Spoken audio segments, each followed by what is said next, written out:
मैं भगवान प्रसाद जोशी आज कक्षा 9 और 10 के लिए हिंदी व्याकरण को लेकर के आया हूँ।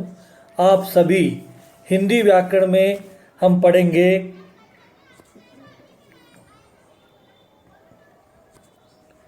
पद परिचय। ये पद परिचय क्या है, इसका अपन अध्ययन इस सत्र में करने वाले हैं। पद हम किसे कहते हैं? आपने देखा होगा कि वाक्य में बहुत सारे शब्द दिए रहते हैं। उन शब्दों को हम एक शब्द को पद कहते हैं, या हम ऐसा भी कह सकते हैं व्याकरण की दृष्टि से यह पद संज्ञा शब्द हो सकते हैं, सर्वनाम शब्द हो सकते हैं, विशेषण शब्द हो सकते हैं, क्रिया हो सकते हैं, क्रिया विशेषण हो सकते हैं, संबंध बोधक हो सकते हैं, समुच्चय बोधक हो सकते हैं, विस्मयादि बोधक हो सकते हैं। इन सभी पदों को हम पद कहते हैं। अब इन पद का जैसे स्पष्ट दिया हुआ है, इनका परिचय करना है। जैसे हम किसी भी व्यक्ति के साथ में हम परिचय करते हैं तो उसकी बहुत सारी बातें हमको जाननी पड़ती है। उसका नाम क्या है, उसका पता क्या है, उसके पिता कौन है, किस जाति में है, तो वह उसका परिचय हो जाता है। उसी प्रकार पदों के परिचय के लिए व्याकरण की दृष्टि से उनका परिचय देना, यानी व्याकरण में वह शब्द क्या है वह परिचय देना पद परिचय कहलाता है। इसे अर्थात अपन वाक्यों में आने वाले जितने भी पद हैं उनका व्याकरण की दृष्टि से परिचय देना ही पद परिचय कहलाएगा। इस पद परिचय में हम आज यहाँ पर अध्ययन करेंगे, 4 चीज़ों का अध्ययन करेंगे। संज्ञा का पद परिचय, सर्वनाम का पद परिचय, क्रिया का पद परिचय एवं विशेषण का पद परिचय। तो सबसे पहले हम लेते हैं संज्ञा शब्द का पद परिचय। अब संज्ञा शब्द का परिचय किस प्रकार से दिया जा सकता है कि वाक्य में जो संज्ञा शब्द हैं उन शब्दों का व्याकरण की दृष्टि से लिंग, वचन, काल, कारक, कर्ता, इन सबका उपयोग करना या उनका रूप में प्रयोग करना या उनकी पहचान बताना वह संज्ञा का पद परिचय कहलाता है। जैसे एक वाक्य लेते हैं हम, सर्वजीत ने सर्वश्रेष्ठ खिलाड़ी का पुरस्कार ग्रहण किया। इसमें सर्वजीत जो शब्द है यह हमने क्या लिया? संज्ञा शब्द है। अब ये संज्ञा शब्द है, अब इसका हमको क्या करना है? पद परिचय करना। अब इसमें बताना क्या अपने को, इस सर्वजीत जो शब्द संज्ञा है यह संज्ञा कौन सी है, यह उसका लिंग क्या है, इसका वचन क्या है, इसका कारक क्या है, ये सारी चीज़ें बताना वह उस शब्द का परिचय कहलाता है। तो सर्वजीत एक संज्ञा है। अब संज्ञा में भी कौन सी संज्ञा है ये? तो सर्वजीत एक विशेष व्यक्ति है। इस विशेष व्यक्ति होने के कारण से उसे हमने व्यक्तिवाचक संज्ञा के रूप में रखा है। तो पहला क्या हो गया? संज्ञा तो है लेकिन कौन सी संज्ञा है? व्यक्तिवाचक संज्ञा। तो सर्वजीत का परिचय हो गया, ये सबसे पहले व्यक्तिवाचक संज्ञा है।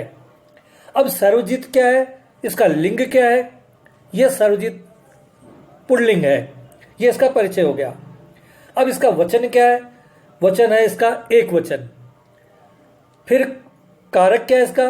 कर्ता कारक, यानी यह अपना काम उस वाक्य में खुद कर रहा है, यह कर्ता कारक हो गया।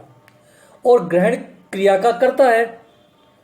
अतः हमें सर्वजीत जो एक प्रकार की संज्ञा है उस संज्ञा का हमने परिचय प्राप्त किया कि सर्वजीत व्यक्तिवाचक संज्ञा है, पुल्लिंग है, एक वचन है, कर्ता कारक है। तो ये व्याकरण की दृष्टि से संज्ञा शब्द का क्या हो गया? सर्वजीत का परिचय हो गया। दूसरा अपन एक और उदाहरण लेते हैं, सरला पुत्री के पास नोएडा आई। अब इसमें सरला संज्ञा है। इस शब्द का हमको क्या करना है? परिचय प्राप्त करना। सरला क्या है? संज्ञा है। अब संज्ञा में भी कौन सी संज्ञा है? वह है व्यक्तिवाचक संज्ञा। अब व्यक्तिवाचक संज्ञा, इसका परिचय हो गया सरला का। अब इसका लिंग कम मालूम करेंगे तो सरला है स्त्रीलिंग में, तो ये उसका दूसरा परिचय हो गया। ये सरला संज्ञा है और स्त्रीलिंग में है। अब उसका वचन ज्ञात करते हैं तो सरला एक वचन के रूप में है, अतः इसका परिचय क्या हो गया? तीसरा, सरला एक वचन। फिर कारक क्या है? कर्ता कारक है, वह स्वयं कार्य कर रही है, अतः यह सरला जो शब्द दिया हुआ है जो कि संज्ञा है उसका पूरा परिचय हो गया। सरला व्यक्तिवाचक संज्ञा है, स्त्रीलिंग है, एक वचन है, कर्ता कारक है।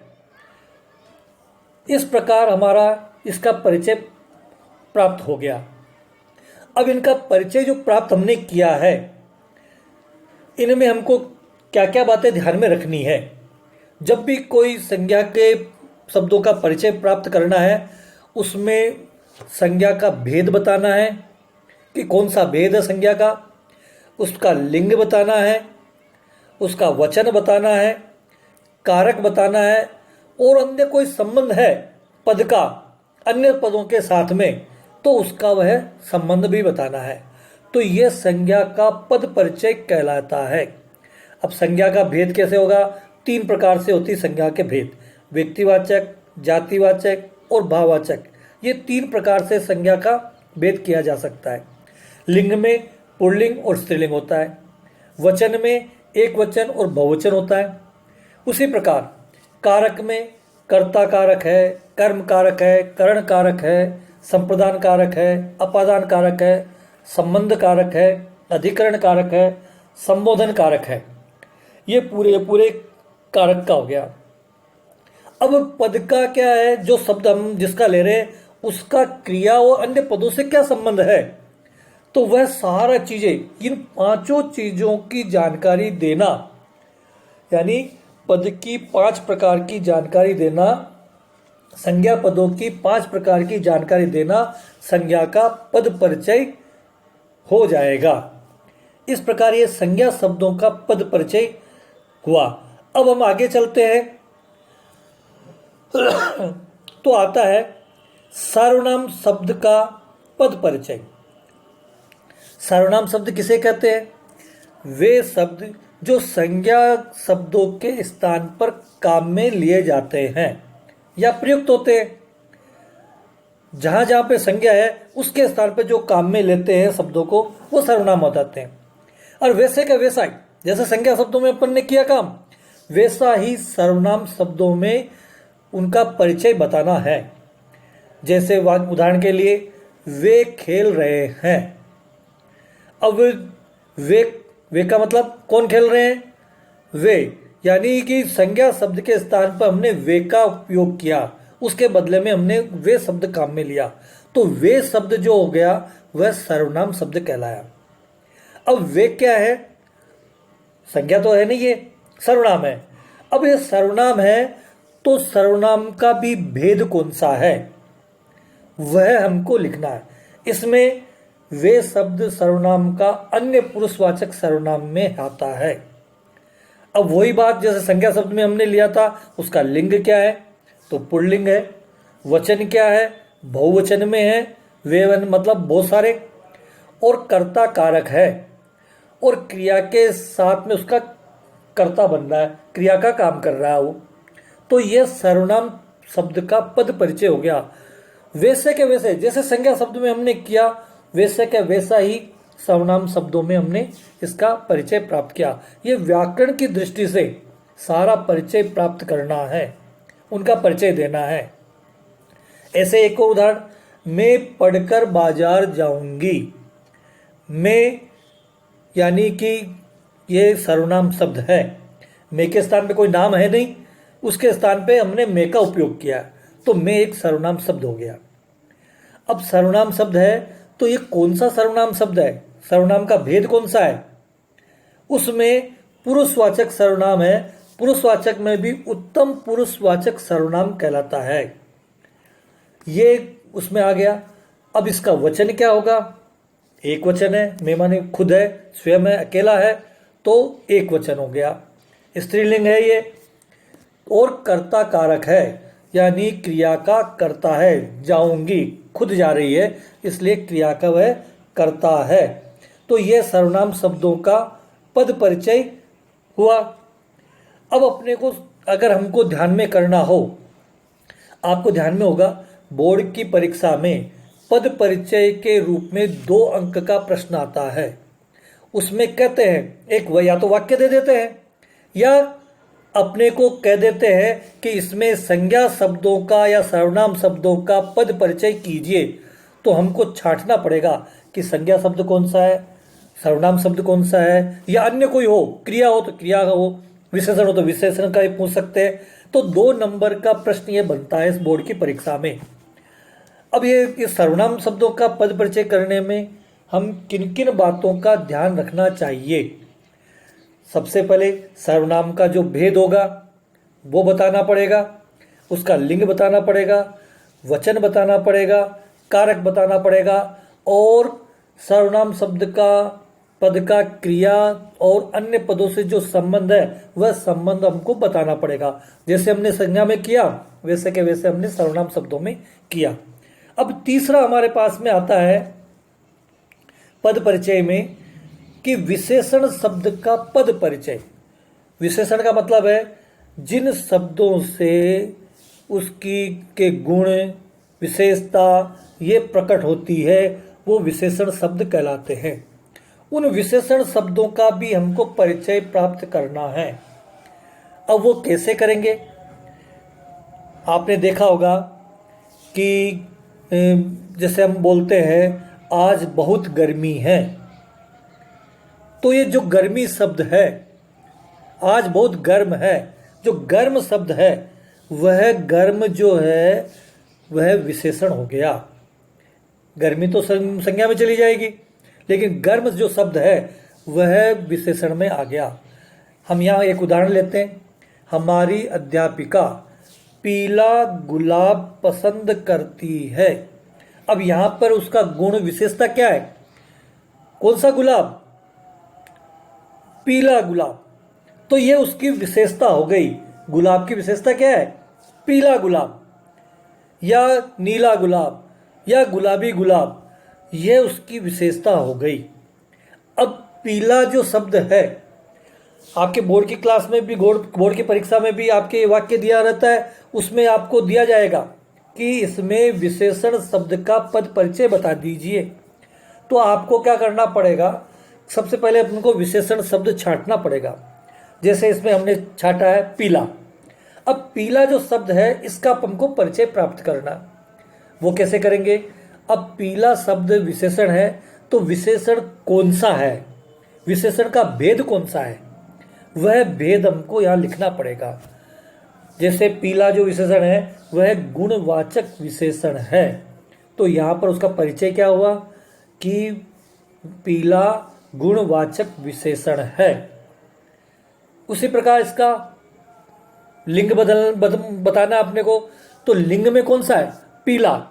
पीला एक पुल्लिंग है, तो इसका दूसरा परिचय हो गया पीला पुल्लिंग है। फिर हम इसको वचन बताना है, तो पीला एक वचन है। फिर पीला किसकी विशेषता बता रहा है? संज्ञा शब्द की विशेषता बता रहा है। तो गुलाब की विशेषता बता रहा है पीला। तो वाक्य में क्या है? गुलाब संज्ञा की विशेषता प्रकट कर रहा है पीला, ये उसका संबंध हो गया। तो ये हमारे पीला जो शब्द है विशेषण, इसका पद परिचय हो गया। ऐसे एक और उदाहरण अपने देखो, नीचे दिया हुआ है मैंने नई पुस्तकें खरीदी। अब पुस्तकें खरीदी है, पुस्तकों की विशेषता क्या है? नई खरीदी है। तो पुस्तकों की विशेषता क्या हुई कि नई पुस्तकें हैं, वो नई चीजें हैं। तो नई क्या हो गई? विशेषण हो गया। अब नई विशेषण हो गया, तो विशेषण में भी कौन सा विशेषण हो गया? अब वो वापस उसका विशेषण का भेद गुणवाचक विशेषण हुआ। फिर वैसे ही लिंग बताना है इसका। नई क्या है? स्त्रीलिंग है। नया पुल्लिंग होता है, नई स्त्रीलिंग हो गई।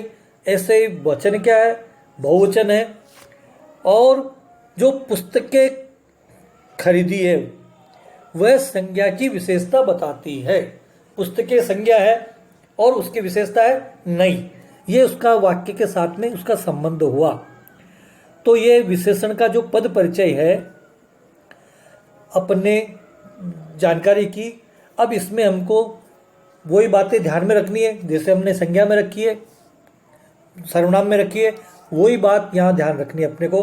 विशेषण का उसका भेद निकालना है, जो भी भेद अपने पास में है उनके भेदों को वहाँ पर इंगित करना है। लिंग क्या है उसको हमको इंगित करना है, वचन क्या है वो बताना है, और संज्ञा के साथ में उसका का संबंध क्या है वो वहाँ पर बताना है। तो इस प्रकार हमारे विशेषण शब्द का पद परिचय पूरा हो जाता है। फिर आगे चलते हैं अपन